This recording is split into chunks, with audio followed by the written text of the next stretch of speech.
আচ্ছা, এখন বর্তমানে আমরা যেখানে অবস্থান করছি এটা হচ্ছে ইকুড়ি মাঠ। আর এই মাঠে কিন্তু ধানের পরে ধানেরই চাষাবাদ করা হয়। আর চারিপাশে প্রচুর পরিমাণে মানে মানুষ হচ্ছে কাজ করতেছে, ধান কাটতেছে, আপনার ধানগুলো ঝাড়তেছে আর কি, আর ধান বের করতেছে, বিচুলিগুলো আলাদা করতেছে, মানে নানান ধরনের কাজ করতেছে, বস্তায় লোড করতেছে ধান, আবার মহিষের গাড়িতে করে নিয়েও যাচ্ছে। আর প্রচুর পরিমাণে কষ্ট হচ্ছে, বিশেষ করে মহিষের আর কি। মানে অনেক জায়গায় আছে যেগুলো হচ্ছে নরম মাটি, সেখানে মহিষের গাড়িগুলো যেমন এই যে এখানে দেখেন গর্তের মধ্যে পড়ছিল, অনেক কষ্ট করে উঠতেছে, মানে অনেক কষ্ট হচ্ছে আর কি। আর মানুষ কিন্তু প্রচুর পরিমাণ পরিশ্রম করতেছে, আর আজকে প্রচণ্ড পরিমাণে রোদ পড়তেছে। যদি একটু ঠান্ডা হতো তাহলে কিন্তু অনেক বেশি সুবিধা হতো মানুষের কাজ করে, আবার যদি অনেক বেশি পানি হয় তাহলে কিন্তু মানুষ অনেক ক্ষতিগ্রস্ত হবে। তো দুই দিকেই প্রবলেম আর কি। আর মার্শাল্লাহ মাঠটা কিন্তু অত্যন্ত সুন্দর, চারিদিকে শুধু মানুষ কাজ করতেছে, আবার মানে ধানের আবাদ বলতে ভালো হয়েছে আর কি, ধানের আবাদ বিশেষ করে। আচ্ছা, মাঠের দিকে যখন আসলাম তখন দেখলাম যে চাচা হচ্ছে ভুট্টার খড়িগুলো সব এক জায়গায় গুছাচ্ছিল।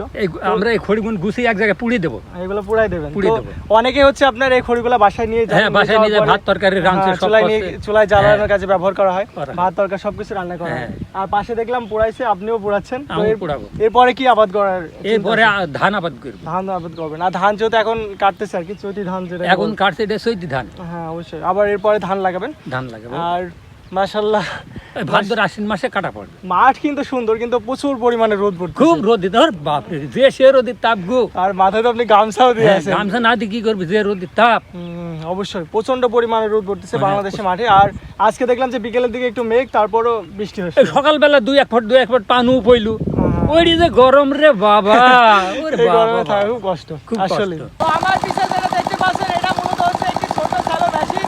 আর এই মেশিন দিয়ে মূলত এই আশেপাশের জমিগুলোকে সেচ দেওয়া হচ্ছে।